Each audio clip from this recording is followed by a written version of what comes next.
नमस्कार दोस्तों, मैं लक्ष्मीना देवी लक्ष्मी लोगी चैनल में आप सभी का दिल से स्वागत करती हूँ। सुजीता यादव ऑफिशियल के चैनल में आप सभी का स्वागत है। मैं आप सबके बीच में लाना चाहती हूँ देवी पचरा गीत। ये हमारा देवी पचरा गीत पसंद आए तो लाइक सपोर्ट शेयर आप लोग ज़रूर करिएगा। कमेंट बॉक्स में ज़रूर बताइए देवी पचरा गीत कैसा लगा। पसंद आए तो इतना दुलार प्यार देना। अपने इस छोटी बहन का मदद आप लोग ज़रूर करिएगा। दुआरे पे बाजेला बजनवा सपनवा देखे हे मैया।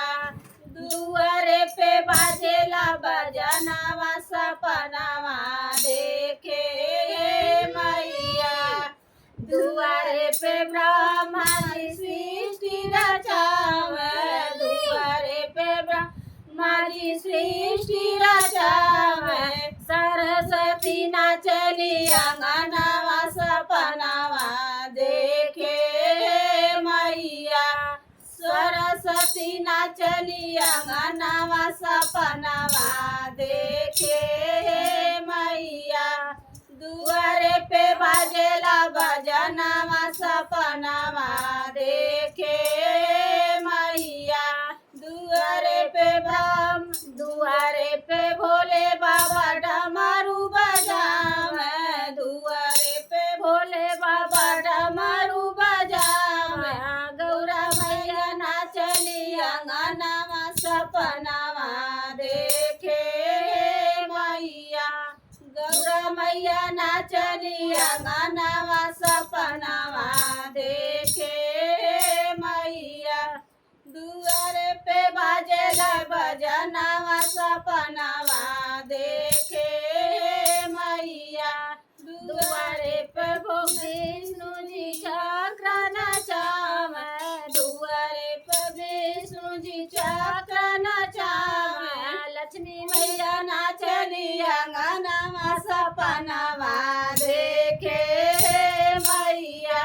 लक्ष्मी मैया नाचली अंगनवा सपनवा देखे मैया। दुआरे पे बाजेला बजनवा सपनवा देखे मैया। दुआरे पे बाजेला बजनवा सपनवा देखे। दुआरे पे बाजेला बजनवा सपनवा देखे मैया। दुआरे पे गणपति चक्र चलावे। दुआरे पे गणपति चक्र चलावे। रिद्धि सिद्धि नाचली अंगनवा सपनवा देखे मैया। रिद्धि सिद्धि नाचली अंगनवा सपनवा देखे मैया। दुआरे पे बाजेला बजनवा सपनवा देखे मैया। सातो मैया झूलनी झूलनवा सपनवा देखे मैया। सातो मैया नाचनी झूलनी झूलनवा